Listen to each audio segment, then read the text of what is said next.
Takže toto je DAF FX Super Space Cup, vlajková loď DAFu.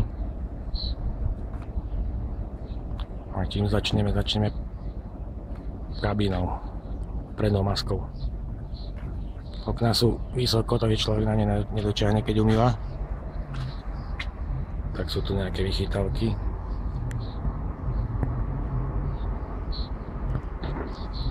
Aby sa k tomu človek dostal.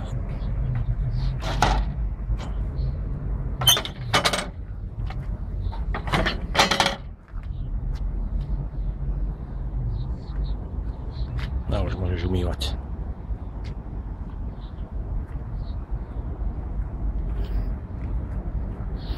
Toto označenie je 105. Vlastne radovo. Typová rada 460 koní. Pre porovnanie tam máme starší typ. To je 95, ten má iba 430 koní.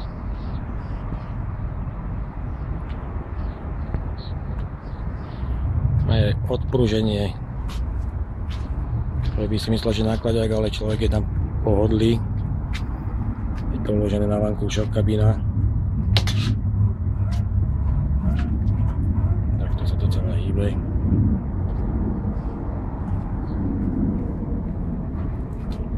Ďalej sú tu. Na vankúšok je vlastne celé perovanie auta.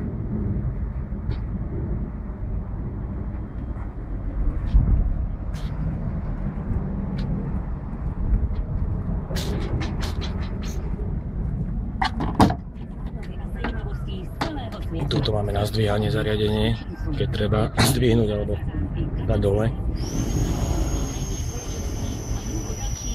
Je to ťažko, lebo ťažko naložený. Hore, dole to už je lepšie, že? A teraz si ho vyrovná do jasnej polohy.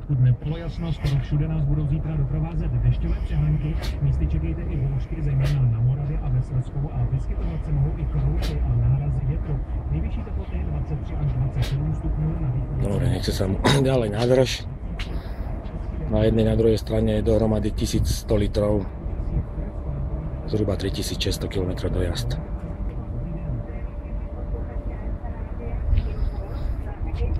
Tu je jedna skrinka, tá sa používa väčšinou na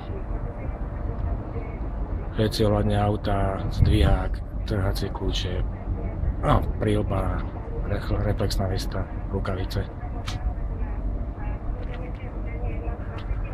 Ďalej odpružená sedačka.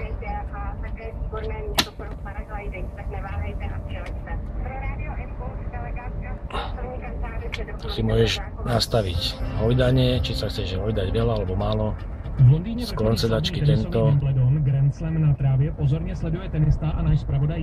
Výška sedačky. A na chrbát jeden vankúš, druhý vankúš.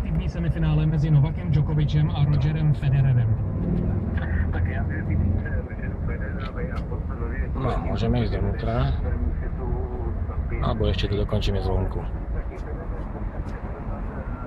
Tu sa nalieva voda do ostrekovačov, to je strašne debilne vymyslené, lebo to na oči, keď robia dvaja. Sám to človek ťažko zvládne.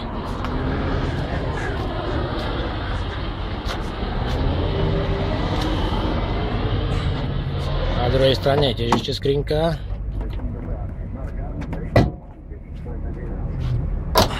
To sa používa ako kuchyňa. Alebo špajza. A samotná kuchyňa je vlastne tu.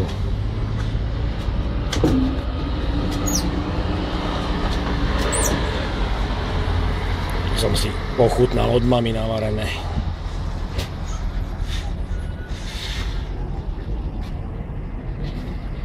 Ďalšia časť kuchyne je tu ešte. Na obývanie. raňajky, káva, čaj. Polen od Jany.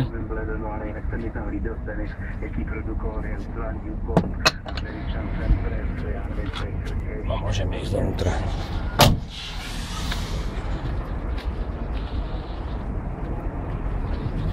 Je to vysoko, ale človek si ľahko zvykne.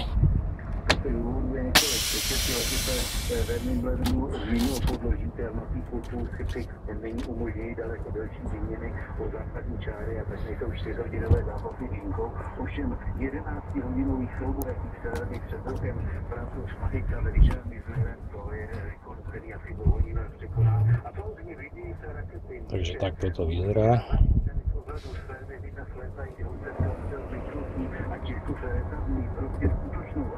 Toto je vlastne vec, ktorú asi so Sobákom nepoznáte. To je intarder, ktorý vlastne brzdí prevodovkou, bo nemusí sa vôbec brzdiť nožnou brzdou, stačia ruky. Tu sa ovláda balónny počítač. Tam všetky možné informácie.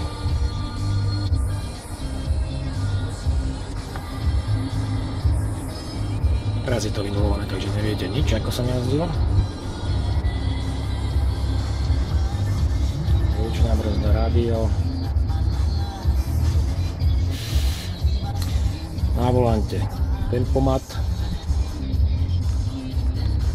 Pamäť tempomatu, vystúpenie z tempomatu. Obmedzovať rýchlosti, výjdenie z rýchlosti. A tuto, keď zmačknem tento knoflík pri, dajme tomu 85-ke, tak on si tu rýchlo zapamätá a vlastne celý kopec mi bude udržiavať tých 85 km za hodinu. Keď potrebujem ísť vonku, tak buď týmto, alebo plynovým pedálom.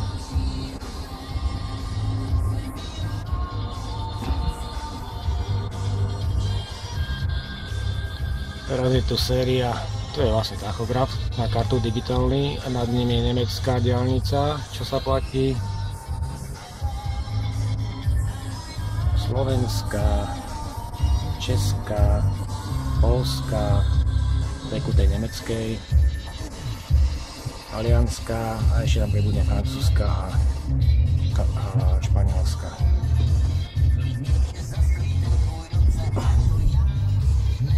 Tu je odkladací stolík, tam väčšinou mám notebook.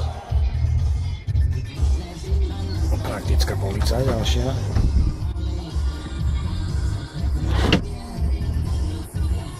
Ďalšia odkladá polica na všelijaké veci.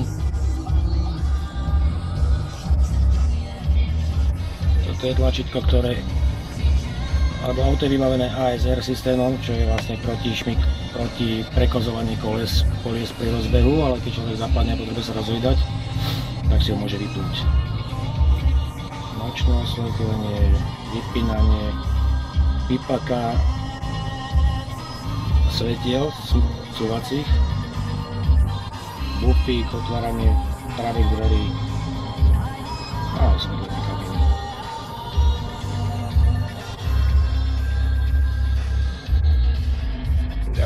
Ďalšie gombíky sú ešte tu.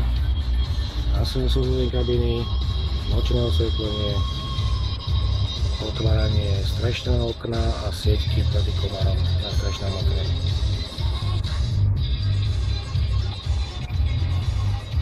No a je tu spústa odkladacích priestorov, vešiaky, clona na zatemnenie kabiny v noci, skrinky, tu sú papiere od auta väčšinou,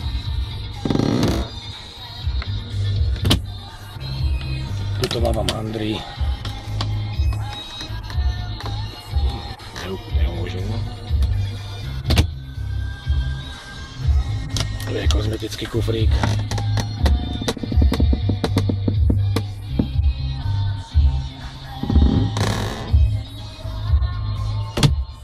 Ďalšie ukáže priestory.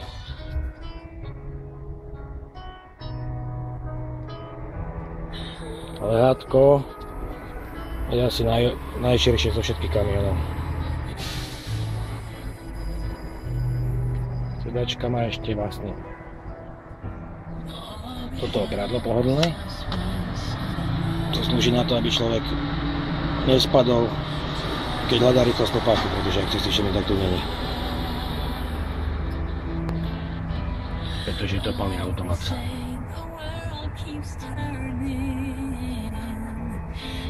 Ďalšie tlačítko, okamžitý zdvih zadnej nápravy kvôli tomu, aby sa kabína nedotkla vrchom s návesom. Uzavierka diferenciálu. To vlastne to vyrovnávacie tlačítko tej zadnej nápravy. Klíma. A zastavenie náporového vytrania. A ešte toto keď sa stlačí tlačítko v prudkom kopci, tak vlastne nemusím zaťahovať ručnú brzdu, samo si to zabrzí na 5 sekúnd a potom sa plyne rozbehne.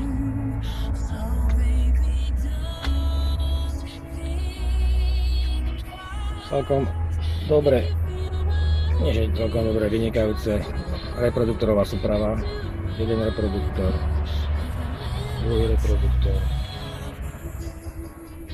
tretí, štvrtý.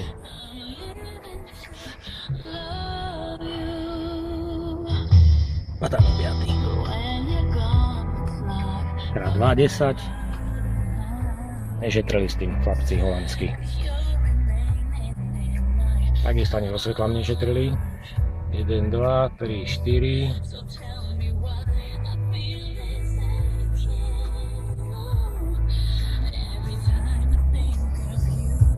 5 krát 2 je 10.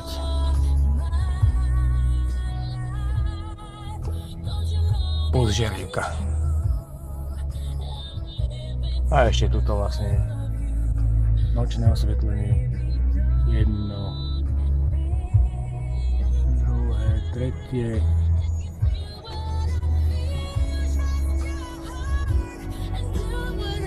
Ešte tu je. Aby som to už nejako ukončil, ešte horné lehátko ukážem. Vlastne ešte nemôžem. Sú to aj schody, keby niekto nevedel vyliesť.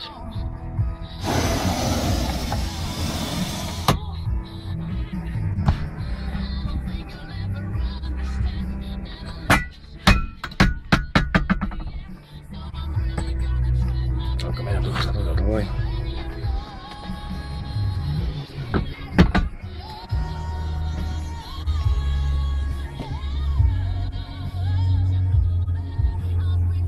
A hore lehátko je tiež vynikajúco vyriešené, pretože v niektorých autách sú iba také prične, toto je plnohodnotné lehátko, veľmi široké, širšie ako Mercedese, to spodné.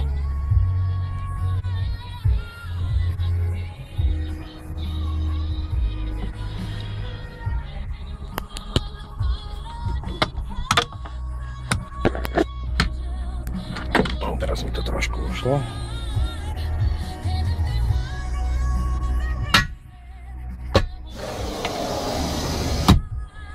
No a ešte chladnička.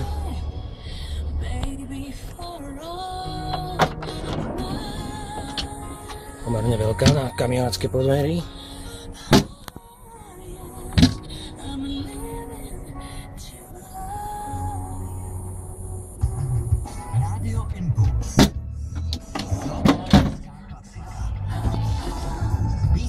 Tu je tiež taká komora, zatiaľ to nemám vybavené.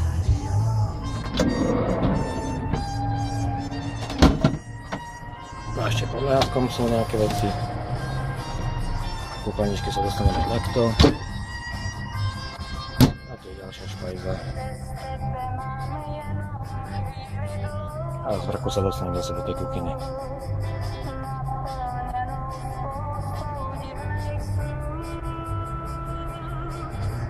Tak to je asi tak všetko. Končíme príjemnou spomienkou.